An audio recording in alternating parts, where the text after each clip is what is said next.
Seguimos, gente. Estamos con la quinta característica de el poder psiquiátrico. Quinta característica, el asilo como campo de batalla. Así lo describe Foucault. Página 22, perdón. 22. No, están mal mis notas. Página... A ver... Perdón, gente, me he perdido un poco. Sí, página 22, perdón. Retomo, página 22. Dice Foucault. Pero de hecho, si hay en efecto ese despliegue táctico y deben tomarse tantas precauciones para llegar... Tantas precauciones,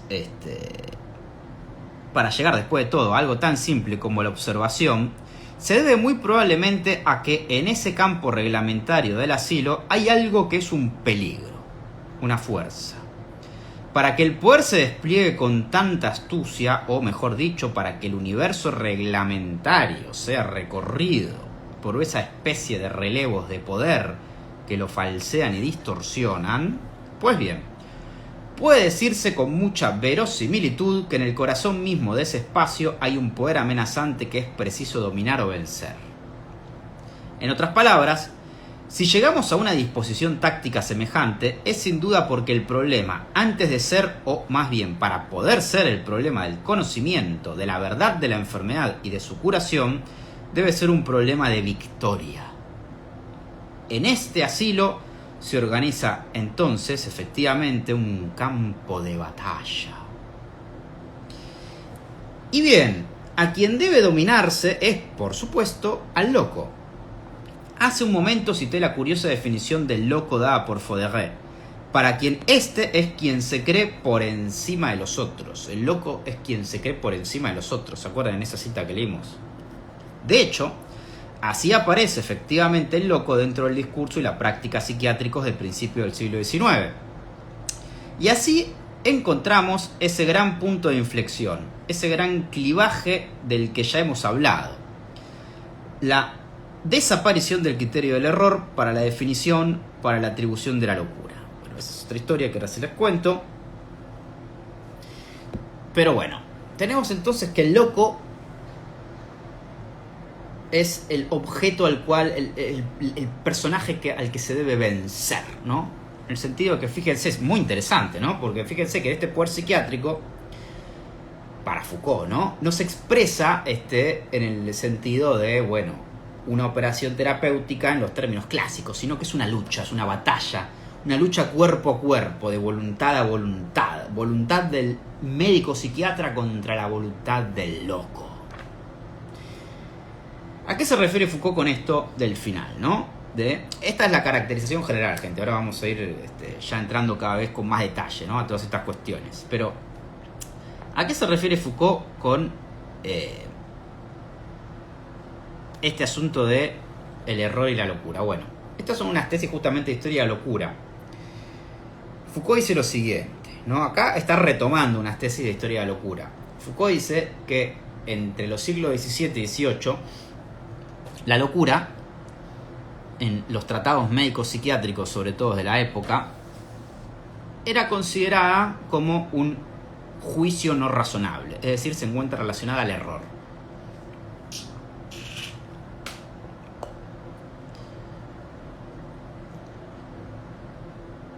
Eso va a cambiar a partir del siglo XIX, según Foucault. ¿En qué sentido? No en el sentido de que ya no se va a considerar como erróneo o errado el juicio del loco. De hecho, nosotros lo seguimos considerando así hoy en día, con los matices que puede haber, ¿no? en esa afirmación. Sino que, esta es la tesis ya propia, ¿no? Que acabamos de leer, para Foucault, a partir del siglo XIX, y sobre todo entre el siglo XIX y el siglo XX, la locura ya no va a ser definida como un error de juicio, sino que va a ser definida como esta insurrección de una fuerza, así lo dice Foucault, ¿no? Como una fuerza incontrolable. De hecho, Foucault va a decir que esta fuerza incontrolable inclusive toma diferentes formas. la más célebre, formas que se tipifican en categorías del campo de la psiquiatría. La más célebre, la del furioso, ¿no? Dice Foucault, son los furiosos, la fuerza insurrecta de la furia, ¿no? Esta furia incontrolable del loco. Los furiosos, la manía sin delirio, bueno, etcétera, etcétera. Diferentes formas que expresan esta fuerza interior del loco que el médico psiquiatra deberá dominar.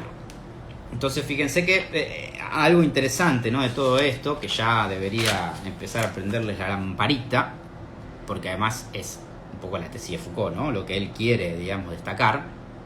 Bueno, ahora vamos a ir a ese punto. Es que esta tesis de Foucault, con Foucault pasa esto, ¿no? Todo el mundo ama a Foucault, eso ya lo sabemos. Y siempre es loco, ¿no? Porque Foucault critica la psicología y los psicólogos aman a Foucault. Foucault critica el psicoanálisis y los psicoanalistas adoran a Foucault. Al menos los que no son unos idiotas, aman a Foucault. Los idiotas también aman a Foucault. Los psicoanalistas idiotas. Y lo mismo pasa con los psiquiatras y la psiquiatría, ¿no? Yo conocí a varios psiquiatras fascinados con Foucault y, digamos, la hipótesis de Foucault básicamente es que el tratamiento psiquiátrico de esta psiquiatría alienista clásica, ¿no?, del siglo XIX y parte del siglo XX, es que uno no tiene ningún tipo de el tratamiento, ¿no?, psiquiátrico, de aval teórico, es decir, que hay una especie de abismo total entre las teorías etiológicas que explican las causas de las enfermedades mentales y el tratamiento, y que, peor aún, ese tratamiento tiene que ver con el ejercicio del poder a partir de una disimetría total entre el médico y el loco. Entonces, ¿a qué voy con esto? Que fíjense que todo esto que estamos desarrollando va en la línea de que la hipótesis de Foucault es que la operación terapéutica, o la curación, supuestamente, de la locura, se relaciona con este juego de fuerzas y con este juego de poder. No con ningún tipo de teología en la enfermedad mental y de trabajar. No, tiene que ver con este juego de fuerzas para Foucault, ¿no? De hecho, Foucault lo va a decir explícitamente, ¿no? ¿Qué es la operación médica? ¿Qué es la curación? Es una táctica médica que busca el sometimiento de esa fuerza del loco. Así lo dice Foucault, final de página 23. Por consiguiente, la táctica del asilo en general y de una manera más particular, la táctica individual que aplicará el médico a tal o cual enfermo en el marco general de ese sistema de poder, se ajustará y deberá ajustarse a la caracterización, la localización, el ámbito de aplicación de esa explosión de la fuerza y su desencadenamiento. De modo que, si ese es en efecto el objetivo de la táctica asilar, si ese es el adversario de esta táctica, la gran fuerza desatada de la locura, pues bien, ¿en qué puede consistir la curación, como no sea en el sometimiento de dicha fuerza? Y así encontramos en Pinel esa definición muy simple pero fundamental, creo, de la terapéutica psiquiátrica, definición que no constataremos antes de esa época a pesar del carácter rústico y bárbaro que puede presentar. La terapéutica de la locura es, cita de Pinel, esta del Tratado Médico-Filosófico, el arte de subyugar y domesticar, por así decirlo, al alienado, poniéndolo bajo la estricta dependencia de un hombre que, por sus cualidades físicas y morales, tenga la capacidad de ejercer sobre él un influjo irresistible y modificar el encadenamiento vicioso de sus ideas. Las citas de este curso, como notarán, no tienen desperdicio, y las escenas tampoco. Pero bien, esto es lo que va a constituir para Foucault el tratamiento moral, básicamente, el tratamiento moral. Y Foucault va a decir entonces la operativa terapéutica al interior del asilo psiquiátrico es una escena de enfrentamiento, ¿no? En el contexto de esta batalla, es una escena de enfrentamiento, va a decir Foucault. Y Foucault va a decir, hay como dos escenas, ¿no? Las escenas van a aflorar y multiplicarse a lo largo del curso. Hay 10.000 escenas son buenísimas todas. Todas, estoy exagerando. Son muy buenas, son muy pintorescas. Ahora vamos a leer algunas. Yo les voy a leer 3 solamente y un tratamiento después en un rato. Pero el curso es una escena tras otra, tras otra, tras otra, son formidables. Y acá Foucault dice, bueno, tenemos como 2 escenas, dice Foucault, ¿no? Una que es una escena que Foucault le va a decir la escena incompleta de este enfrentamiento, de esta batalla. Que esta primera escena constituye como un primer momento, que es la manifestación del poder médico, podríamos decir. Fíjense, así lo dice Foucault. De este primer esbozo de la gran escena, que es esta escena incompleta, porque es solamente la manifestación del poder médico, no tanto el enfrentamiento, que después lo vamos a ver. Hay un ejemplo en el Tratado Médico-Filosófico de Pinel. En la presencia de un alienado furioso, el vigilante, y esto que sigue es una cita de Pinel, del Tratado Médico-Filosófico, el vigilante se acerca con apariencia intrépida, pero lentamente y paso a paso hacia el alienado, sin llevar tipo alguno de arma para evitar exasperarlo. Le habla con el tono más firme y amenazante mientras avanza, y, mediante combinaciones atinadas, sigue atrayendo toda su atención para sustraerle la visión de lo que ocurre a su lado. Órdenes precisas e imperiosas de obedecer y someterse. Un poco desconcertado por ese continente altivo del vigilante, el alienado pierde de vista todos los demás objetos y, a una señal, se ve rodeado de improviso por el personal de servicio, que se acercaba a paso lento y como quien no quiere la cosa.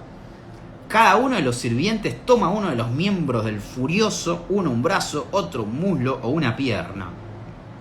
Bueno, una batalla bien medio de cagón, ¿no? Porque no va de frente, van todo de espalda. Pero bueno, fíjense, tenemos como primera escena del enfrentamiento, de la batalla, este dominio, ¿no? Esta manifestación puramente física del poder médico, el poder psiquiátrico. Pero hay otras, a esto se le suma una segunda escena, que es la escena de la curación, más propiamente dicha. Que es la escena de la curación, de la cual se van a desprender una serie de características. Pero leamos primero la escena. Esto en página 26. Casi inmediatamente después de lo que leí, dice Foucault. Pero es evidente que esa escena no es la gran escena de la curación.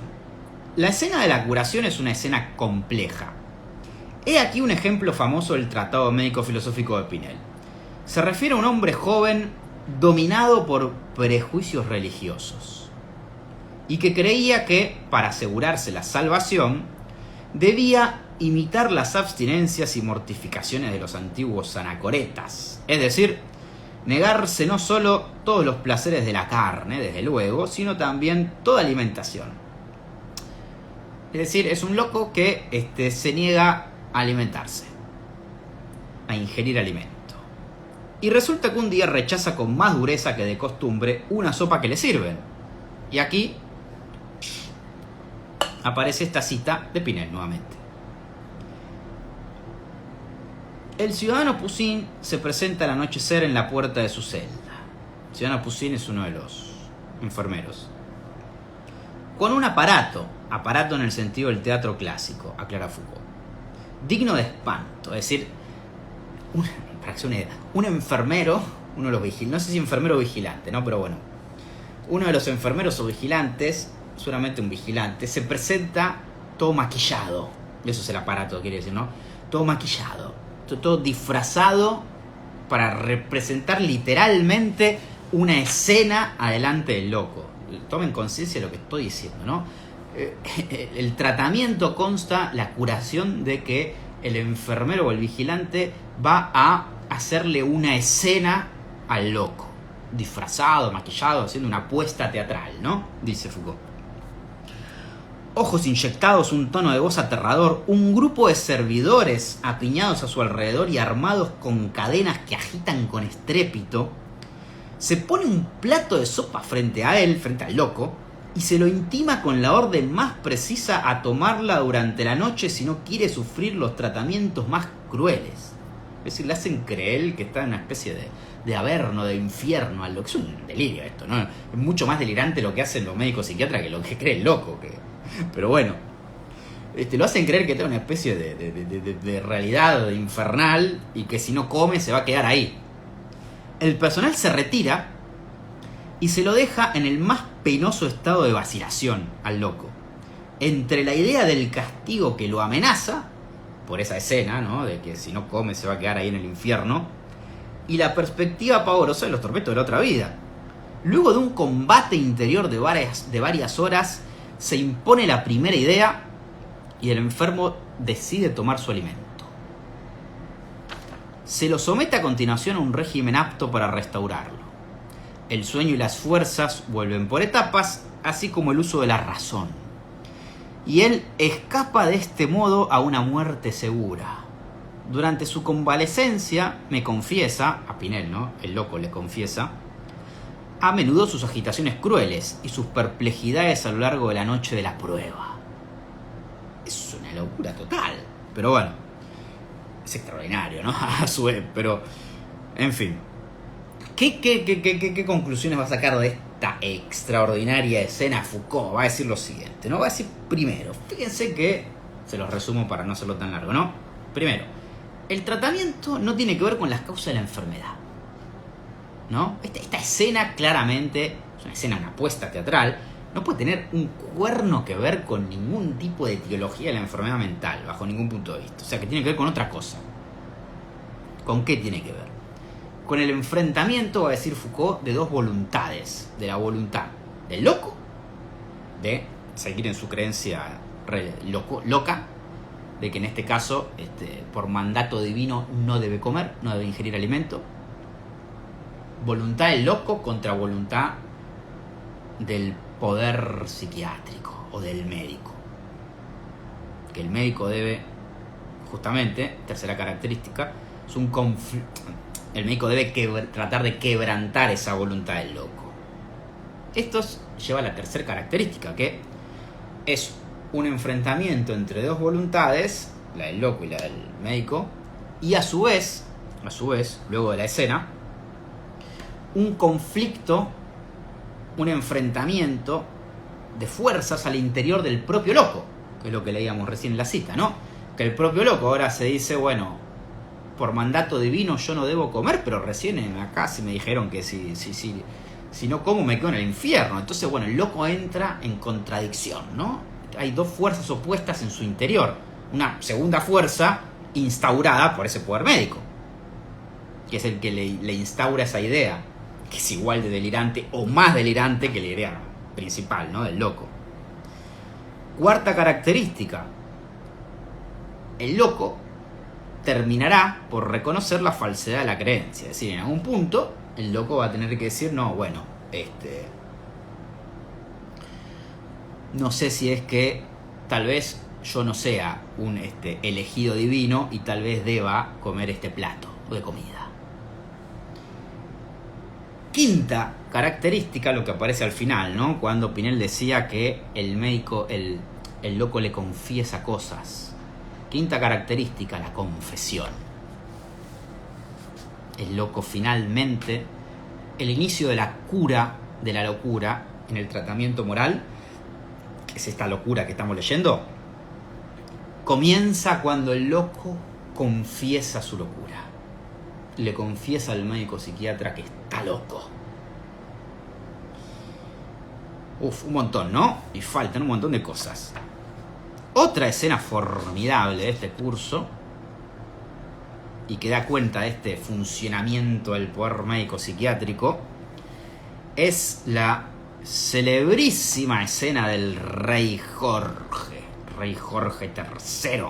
Acá Foucault dice, bueno, para destacar otras características de este poder, que son varias, porque primer movimiento, ¿no? En esta primera clase Foucault traza todas estas características generales, que son un montón, como habrán notado, del poder psiquiátrico. Ya en un rato vamos a profundizar.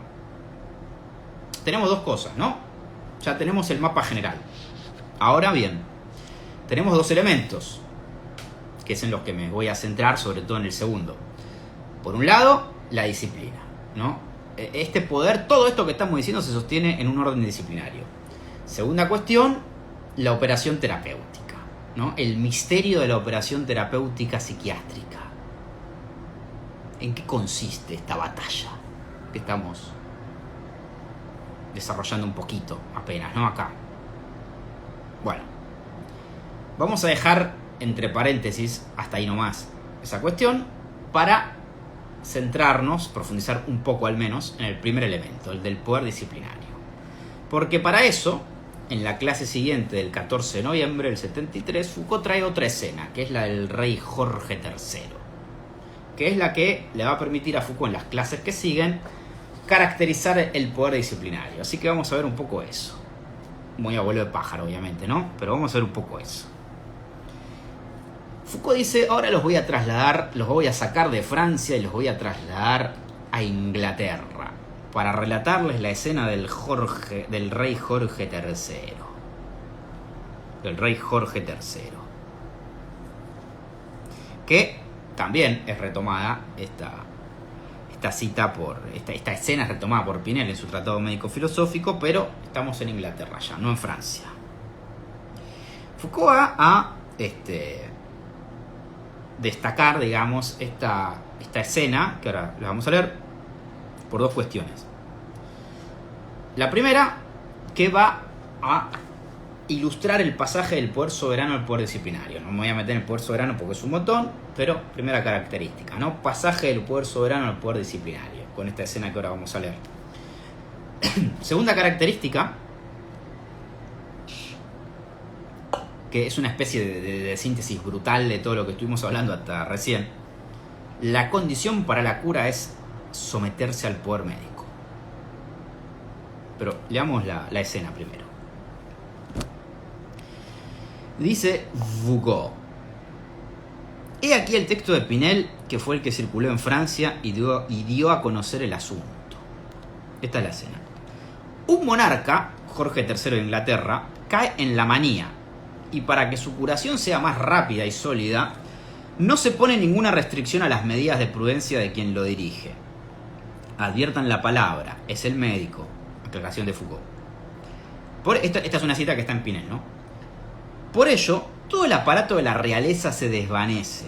El alienado, alejado del rey Jorge III, alejado de su familia y de todo lo que lo rodea, queda confinado en un palacio aislado y se lo encierra solo en una recámara cuyos cristales y muros se cubren de colchones para impedir que se hiera. Quien dirige el tratamiento, el médico, le informa que ya no es soberano y le advierte que en lo sucesivo debe mostrarse dócil y sumiso. Es decir, el médico le dice al rey loco que debe mostrarse dócil y sumiso. Dos de sus antiguos pajes, de una estatura hercúlea, quedan a cargo de atender sus necesidades y prestarle todos los servicios que su estado exige, pero también de convencerlo de que se encuentra bajo su entera dependencia y de que de allí en más debe obedecerlos. Guardan con él un tranquilo silencio, pero en cuanto oportunidad se le presenta, le hacen sentir la superioridad de su fuerza. Un día, el alienado, en su fogoso delirio, recibe con mucha dureza a su antiguo médico durante su visita y lo embadurna con suciedades y basura. Uno de los pajes entra al punto a la recámara sin decir una palabra, toma por la cintura al delirante, también reducido a un estado de mugre repugnante, lo arroja con vigor sobre un montón de colchones, lo desviste, lo lava con una esponja, le cambia la ropa y mirándolo con altivez, sale deprisa para retomar su puesto. Lecciones similares, reiteradas a intervalos durante algunos meses y secundados por otros medios de tratamiento, han producido una curación sólida y sin recaídas. He ahí la escena de Jorge III, el soberano sometido al poder disciplinario. Formidable, ¿no? Fíjense, ¿qué es lo que va a decir Foucault? Primera cuestión, ¿no? Este pasaje del poder soberano a un poder disciplinario, a un cuerpo dócil y sumiso. Si lo dice Foucault en página 39. No hay una caída de un poder, esto hablando de la escena, ¿no?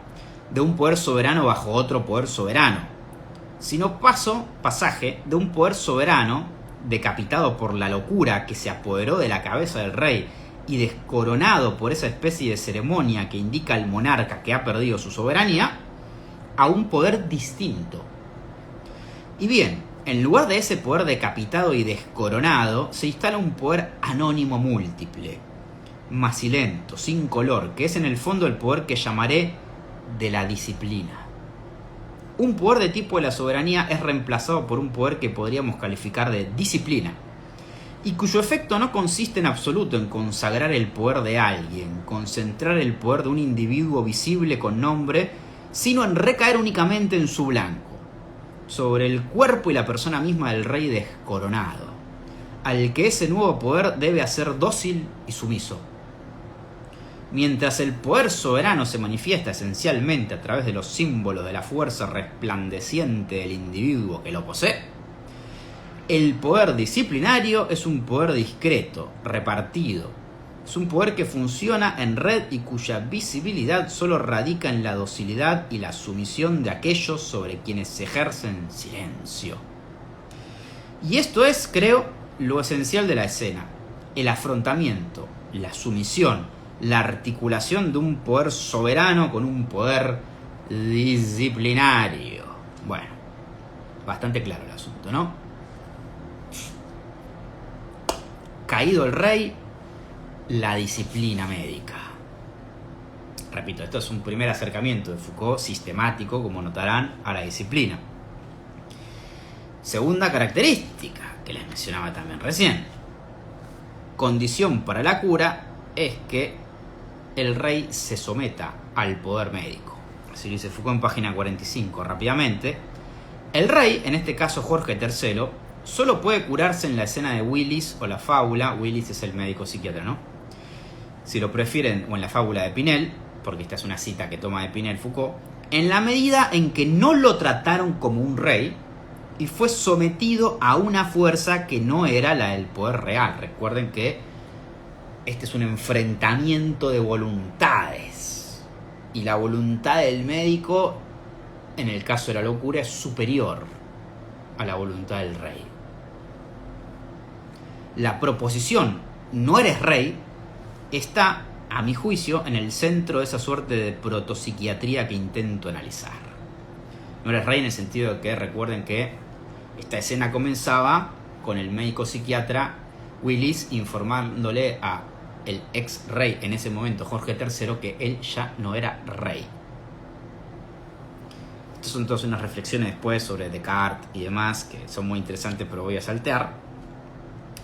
Pero bueno, esto nos introduce en las dos clases siguientes, aproximadamente, 2-3 clases siguientes, a lo que es el poder del disciplinario en Foucault, que tenemos que caracterizarlo rápidamente, y lo vamos a hacer rápidamente, por una parte, y por otro lado en los términos del curso, no en los términos de vigilar y castigar y bueno, y de los lugares más célebres de su caracterización, sino de los de este curso.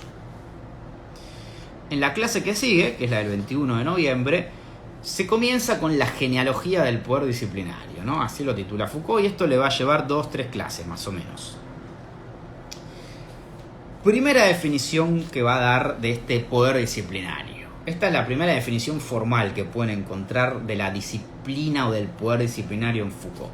La tienen en la página 59 del poder psiquiátrico, y allí Foucault va a definir a este poder disciplinario como un poder capilar, como un contacto sináptico de cuerpo-poder. Así lo dice Foucault. ¿Qué es ese poder? La hipótesis que quiero proponer es que en nuestra sociedad existe algo que podríamos llamar poder disciplinario. Por ello no entiendo otra cosa que cierta forma terminal, capilar del poder, un último relevo, una modalidad mediante la cual el poder político y los poderes en general logran, en última instancia, tocar los cuerpos, aferrarse a ellos, tomar en cuenta los gestos, los comportamientos, los hábitos, las palabras, la manera, en síntesis, como todos esos poderes, al concentrarse en el descenso hacia los propios cuerpos y tocarlos, trabajan, modifican y dirigen lo que Servat, un psiquiatra, llamaba las fibras blandas del cerebro. En otras palabras, creo que el poder disciplinario es una modalidad determinada, muy específica en nuestra sociedad, de lo que podríamos denominar contacto sináptico cuerpo-poder.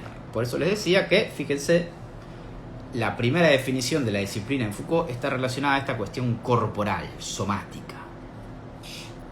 Es un poder que materialmente se dirige a los cuerpos y que toma la forma de un cuerpo, sea del cuerpo entendido como el cuerpo del médico psiquiatra, sea del cuerpo entendido como una institución, como el asilo mental, pero también como la fábrica, la prisión, etcétera, etcétera. A partir de aquí, Foucault va a destacar una serie de características de este poder. Yo las voy a hipersintetizar, obviamente, porque este no es un video sobre la disciplina, pero es importante que rápidamente lo caractericemos porque, repito, la tesis de Foucault es que el poder psiquiátrico, el poder médico y la operación terapéutica que hemos visto hasta aquí y que vamos a profundizar ahora también, más todavía, se sostiene en este poder disciplinario. Foucault aquí voy a destacar algunas de las características que aparecen en el curso. Son características que aparecen por momentos medio sueltas, ¿no? Pero que ya les van a resonar un poco porque son las características que Foucault va a formalizar y sistematizar en el resto de su obra, sobre todo en su celebrísimo libro de 1975, Vigilar y Castigar. Pero bien, primera característica de este poder disciplinario en los términos del curso del poder psiquiátrico. Es un poder que implica una captura total, dice Foucault. Una captura exhaustiva del cuerpo, el tiempo, los comportamientos. Así lo dice en página 66. En primer lugar, el poder disciplinario no pone en juego ese mecanismo, ese acoplamiento asimétrico de la sustracción y el gasto. Ahí está hablando del poder soberano, no importa, ¿no? Es un dispositivo disciplinario. En un dispositivo disciplinario, fíjese, dispositivo nuevamente, no hay dualismo ni asimetría. No hay esa especie de captura fragmentaria. Me parece que el poder disciplinario puede caracterizarse ante todo por implicar no una sustracción del producto. Se está refiriendo a que en el poder soberano, el soberano extrae las tierras, supongamos, de los súbditos. Dice Foucault, el poder disciplinario no tiene que ver con eso.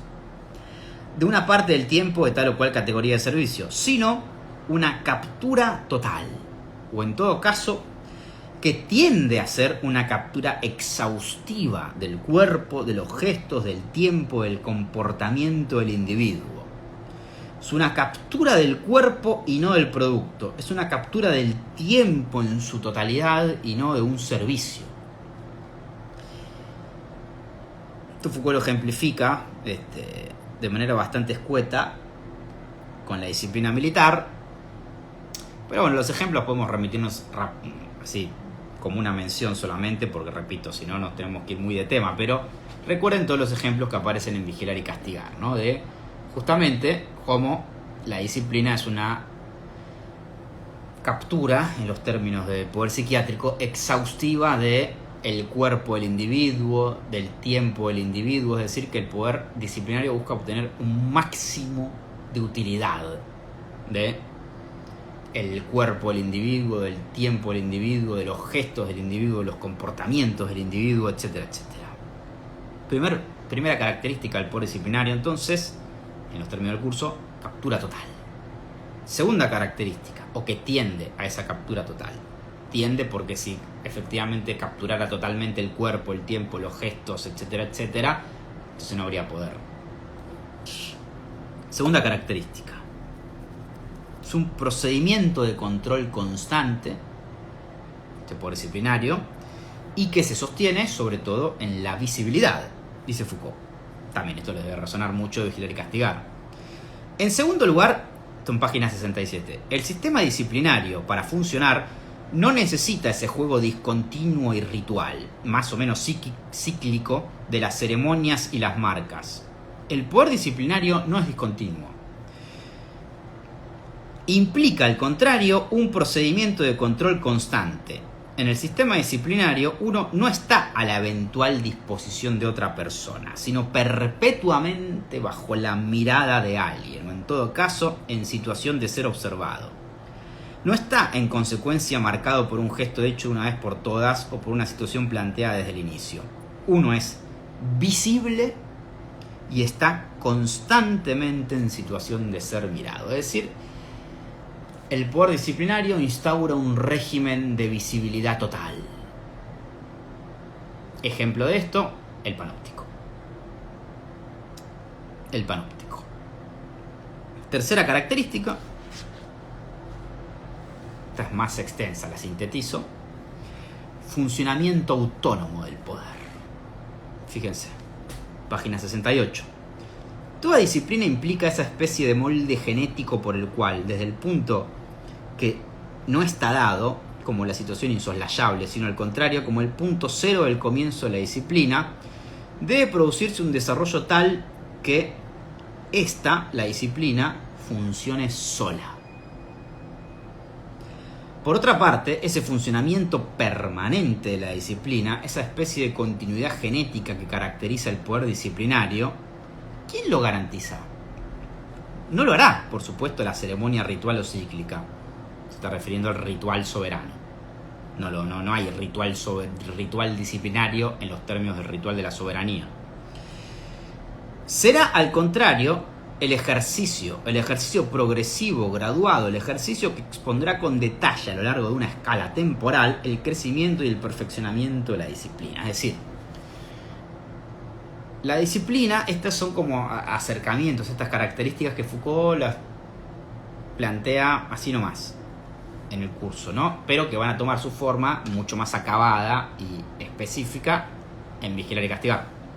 Pero aquí, ¿qué es lo que dice Foucault? Bueno, dos cosas, ¿no?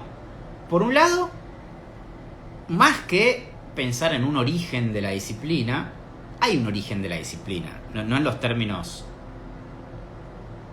transhistóricos del origen, ¿no? Sino en los términos históricos. Hay un origen de la disciplina que tiene que ver con la disciplina monástica y demás. Pero eso no tiene que ver con lo que Foucault está diciendo acá.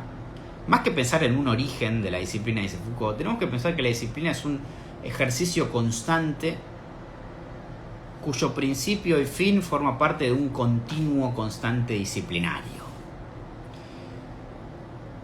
Tesis parecida a la de Foucault,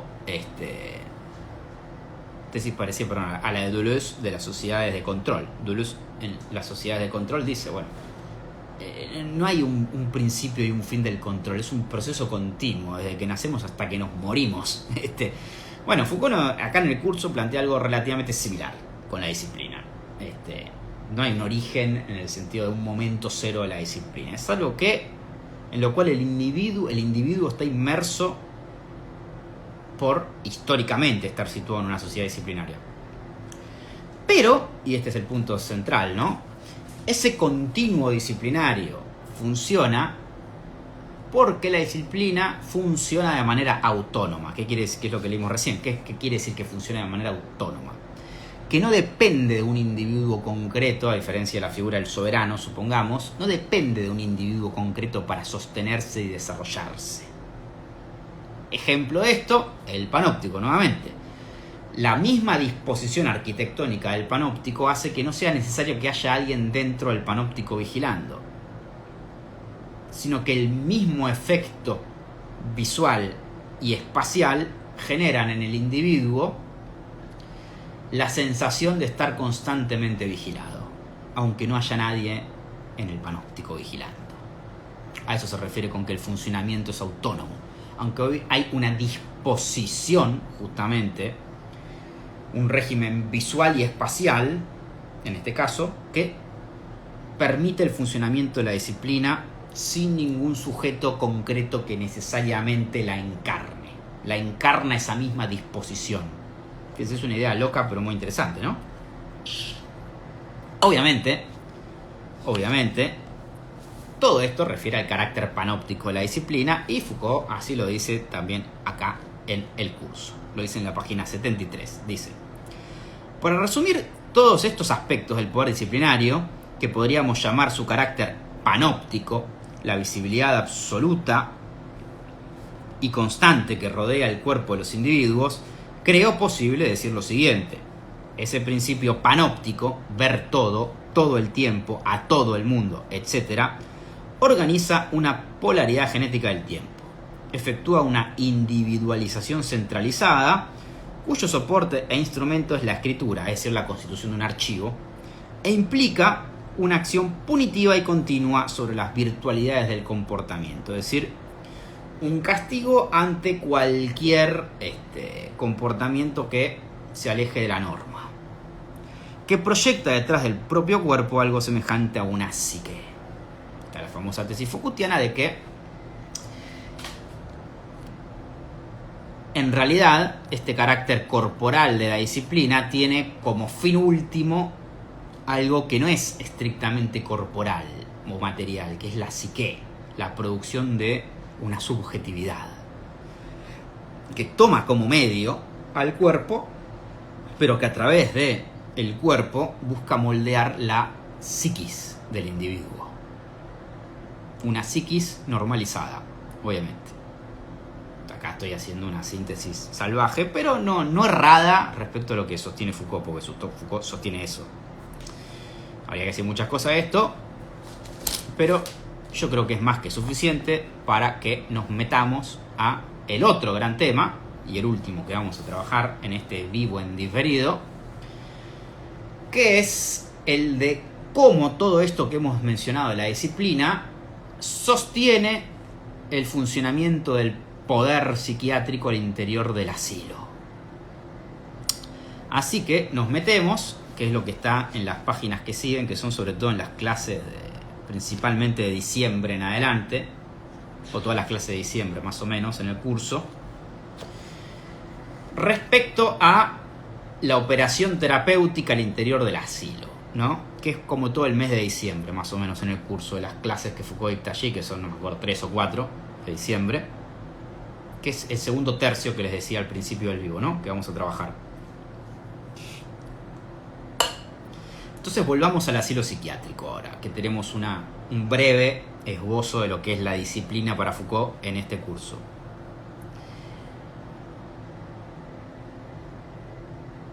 Es interesante, ¿no? Porque cuando Foucault, el movimiento de Foucault es este que les dije recién, ¿no? Luego caracterizarla en el curso, luego caracterizar la disciplina, vuelve al asilo, vuelve al poder psiquiátrico y se pregunta, bueno, ¿cómo todo esto que hemos visto funciona al interior del asilo?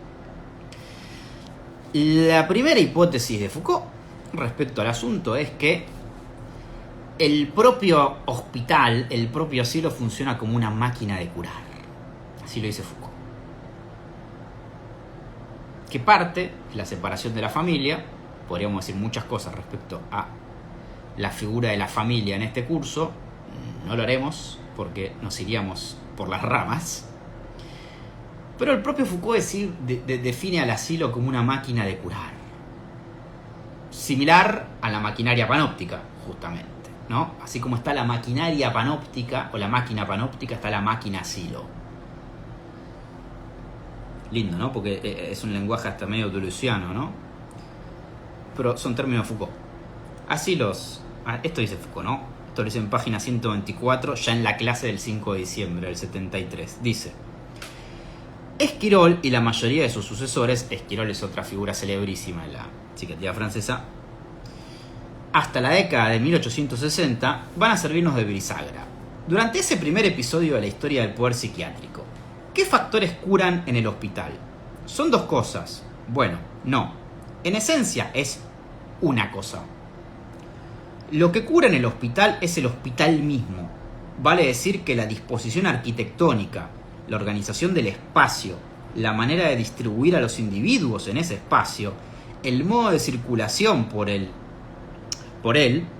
el modo de observar y ser observado, todo eso tiene de por sí valor terapéutico. En la psiquiatría de esa época, la máquina de curación es el hospital. Cuando hablé de dos cosas iba a decir está la verdad, pero intentaré mostrarles que el discurso de la verdad o el surgimiento de la verdad como operación psiquiátrica no son, en definitiva, más que efectos de esa disposición espacial. El hospital entonces es la máquina de curar. ¿Y cómo cura? No lo hace en absoluto como una reproducción de la familia, esto que les decía de la separación del ambiente familiar. que esta es una tesis distinta a la historia de la locura. El hospital no es en modo alguno una familia ideal. Se cura es porque pone en acción esos elementos cuya formalización traté de mostrarles en Bentham, en Jeremy Bentham, en el panóptico, justamente. El hospital cura porque es una máquina panóptica. Cura en su carácter de aparato panóptico. Se trata, en efecto, de una máquina de ejercer el poder, inducir, distribuir, aplicar el poder según el esquema benthamiano, el esquema del panóptico. Aun cuando, desde luego, las disposiciones arquitectónicas propias del diseño de Bentham sean objeto de modificaciones. Digamos en general que podemos encontrar 4 o 5 elementos que son del orden mismo del panóptico benthamiano y a los que se atribuye una función operativa en la curación. Entonces, ¿cuáles son esos elementos panópticos? Bueno, los voy a mencionar rápidamente porque ya los vimos en la caracterización anterior, pero son la visibilidad permanente, el hecho de que el loco es vigilado permanentemente, que esa visibilidad permanente implica una vigilancia central, jerarquizada, es decir que en algunos momentos el enfermero es quien vigila al loco, en otros es el vigilante lleva los informes al médico jefe psiquiatra, supongamos Pinel en este caso, es decir, hay toda una especie de cadena jerárquica de vigilancia centralizada, por eso vigilancia central, en la figura del médico jefe.